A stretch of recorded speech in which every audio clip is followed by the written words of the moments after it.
Alors Skitech, c'est un projet un petit peu fou. C'est une bande de copains qui se sont dit bah tiens, on pourrait faire peut-être mieux avec ces skis que de les mettre à la benne. Donc tout le projet consiste à réutiliser les skis pour des applications que ce soit de l'ordre de l'architecture ou du mobilier. Ces skis, ils ont non seulement une histoire, c'est un concentré d'ingénierie qui à un moment a donné lieu à une création d'un élément encapsulé qui par ailleurs est pensé pour être très résistant aux intempéries et qui hélas a une durée de vie très courte. Donc en fait le défi c'est réutiliser les propriétés mécaniques et esthétiques du ski pour des applications.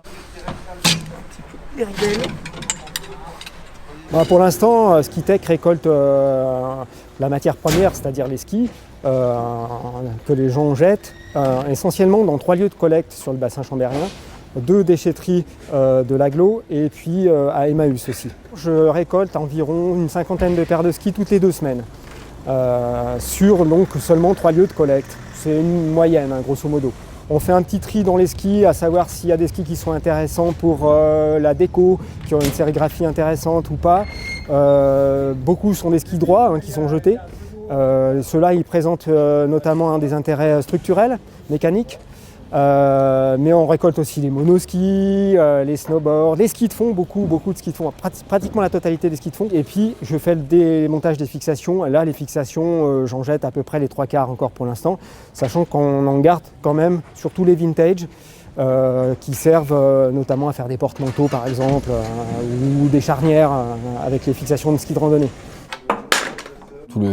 Tout l'enjeu et tout le challenge, c'est d'arriver à venir détourner le ski de sa fonction première qui est de glisser sur de la neige, tout en gardant un maximum ses caractéristiques qui font en fait qu'il a des qualités dont on peut se resservir, sa solidité et sa flexibilité. C'est vraiment sur ces 2 aspects qu'on va jouer le plus en termes techniques. Il nous suffit juste de trouver les applications qui font qu'il y a un petit peu une concomitance entre le besoin qu'on va avoir et la caractéristique du ski.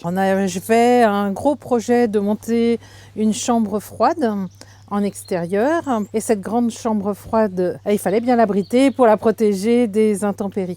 Donc la première idée était de mettre un abri style abri agricole. On s'est dit que c'était pas très chouette.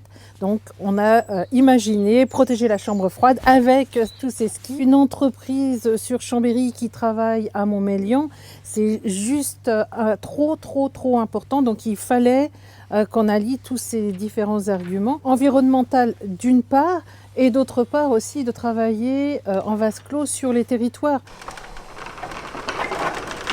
Grâce à AG2R, on a été primé, donc ça nous fait pas mal chaud au cœur parce que bon, en fait, on a largement dépassé le volume de temps qu'on avait prévu et donc en fait, on se retrouve à être vachement plus à l'aise pour aller au bout vraiment du développement de la gamme que si on avait juste eu l'enveloppe prévue initialement.